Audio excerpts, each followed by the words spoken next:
নমস্কাৰ সকলোলৈ smart education YouTube চেনেলটোলৈ এই ভিডিঅ'টোত আগন্তুক বিভিন্ন কম্পিটিটিভ এক্সামৰ বাবে স্পৰ্টছ জিকে 10টা গুৰুত্বপূৰ্ণ প্ৰশ্ন আলোচনা কৰিবলৈ ওলাইছোঁ সেয়েহে ভিডিঅ'টো স্কিপ নকৰাকৈ চাব যদি চেনেলটো সাবস্ক্ৰাইব কৰি লোৱা নাই সাবস্ক্ৰাইব কৰি ল'ব প্ৰথম প্ৰশ্ন the winter Olympics came into being in শীতকালীন অলিম্পিক আৰম্ভ হৈছিল শুদ্ধ উত্তৰটো হ'ল এ 1924 1924 চনত ফ্ৰান্সৰ সেমনিক্সত প্ৰথম শীতকালীন অলিম্পিক গেমছ অনুষ্ঠিত হৈছিল 2 নম্বৰ প্ৰশ্ন in the first on the Olympic hockey gold at ভাৰতে প্ৰথমবাৰৰ বাবে অলিম্পিক হকিত স্বৰ্ণ পদক লাভ কৰিছিল শুদ্ধ উত্তৰটো হ'ল সি আমষ্টাৰডাম 1928 চনত আমষ্টাৰডামত অলিম্পিকত ভাৰতে হকিত প্ৰথমটো অলিম্পিক স্বৰ্ণ পদক লাভ কৰিছিল চূড়ান্ত খেলত ভাৰতীয় পুৰুষৰ ফিল্ড হকি দলে নেদাৰলেণ্ডক পৰাস্ত কৰিছিল ধ্যানচান্দে ফাইনেলত এটা হেট্ৰিককে ধৰি সৰ্বাধিক 14টা গল কৰিছিল জয়পাল সিং সেই সময়ত হকি দলটোৰ অধিনায়ক আছিল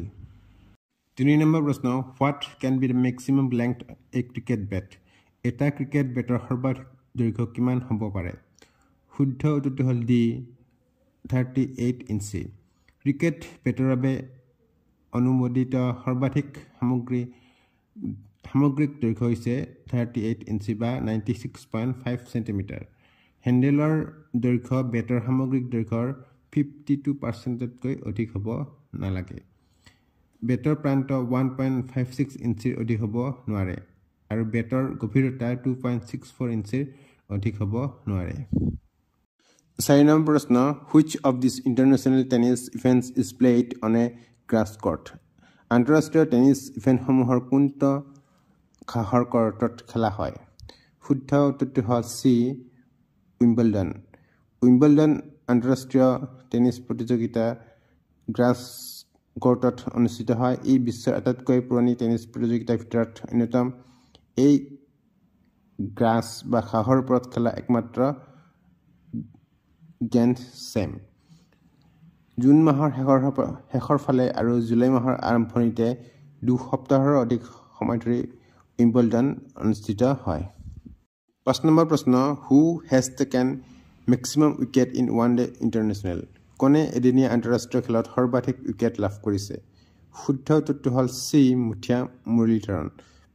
মুৰলীধৰন বৰ্তমান এদিনীয়া ইতিহাসত সৰ্বাধিক উইকেট লোৱাৰ অভিলেখ কৰিছে 350খন এদিনীয়া খেলত 534টা উইকেট লাভ কৰি মুথিয়া মুৰলীধৰণে তালিকাত শীৰ্ষত আছে মুথিয়া মুৰলীধৰণৰ পিছত ৱাছিম আকৰাম হৈছে এদিনীয়া ইতিহাসত দ্বিতীয় সৰ্বাধিক উইকেট লোৱা খেলুৱৈ ৱাছিম আকৰামে 356খন এদিনীয়া খেলত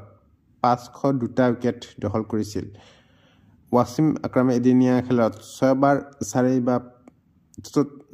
ততোধিক উইকেট দখল কৰিছিল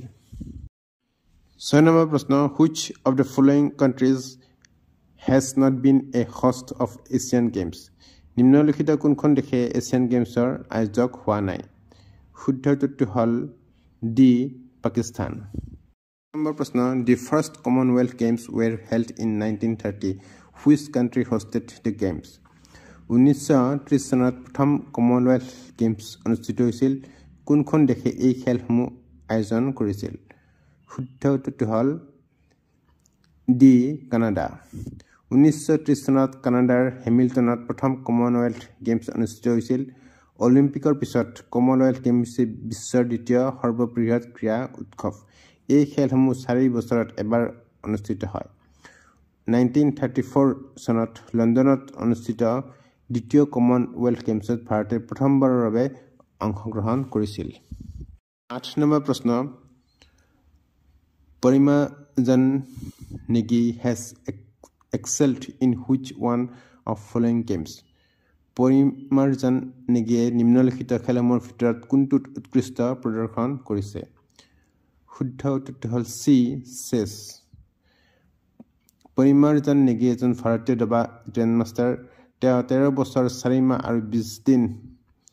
বয়সত গ্ৰেণ্ডমাষ্টাৰৰ খিতাপ অৰ্জন কৰিছিল যাৰ ফলত তেওঁ ইতিহাসৰ ষষ্ঠ কনিষ্ঠ গ্ৰেণ্ডমাষ্টাৰ হিচাপে পৰিগণিত হৈছিল 2010 চনত পৰিমাৰ্জনক ভাৰত চৰকাৰে অৰ্জুন বঁটাৰে সন্মানিত কৰিছিল 9 নম্বৰ প্ৰশ্ন who among the following sports personalities is known as the Pioli Express নিম্নলিখিত ক্ৰীড়া ব্যক্তিত্বসকলৰ ভিতৰত কোনজন Pioli Express নামেৰে জনাজাত শুদ্ধ উত্তৰটো হ'ল বি পিটি উষা Pioli Express উপনামৰ পিটি উষা এগৰাকী অৱসৰপ্ৰাপ্ত ভাৰতীয় ট্ৰেক এণ্ড ফিল্ড এথলেটিক ভাৰতৰ ট্ৰেক এণ্ড ফিল্ডৰ ৰাণী গোল্ডেন গাৰ্ল আৰু Pioli Express হিচাপে জনপ্ৰিয় পিটি উষাৰ জন্ম হৈছিল 1964 চনৰ 27 জুনত কোজিকোড়ত কেৰালাত হৈছিল তেওঁৰ সম্পূৰ্ণ নাম হল পিলাফুলাকান্দি থেকাপেৰ পাম্বেল উষা 10 নম্বৰ প্ৰশ্ন who among the following fast bowler has taken a hat-trick in the very first over a test cricket match নিম্নলিখিত ফাষ্ট বলাৰসকলৰ ভিতৰত কোনে টেষ্ট ক্ৰিকেট মেচৰ প্ৰথম অভাৰত হেট্ৰিক লৈছে শুদ্ধ উত্তৰটো হ'ল সি ইৰফান পাঠান টেষ্ট ক্ৰিকেট খেল এখনৰ প্ৰথম অভাৰত হেট্ৰিক লোৱা প্ৰথম ফাষ্ট বলাৰ আছিল ইৰফান পাঠান 2006 চনৰ 29 জানুৱাৰীত পাকিস্তানৰ বিৰুদ্ধে তিনিখন টেষ্টৰ শৃংখলাত তৃতীয়খন টেষ্টত ইৰফান পাঠানে এই মহান কৃতিত্ব অৰ্জন কৰিছিল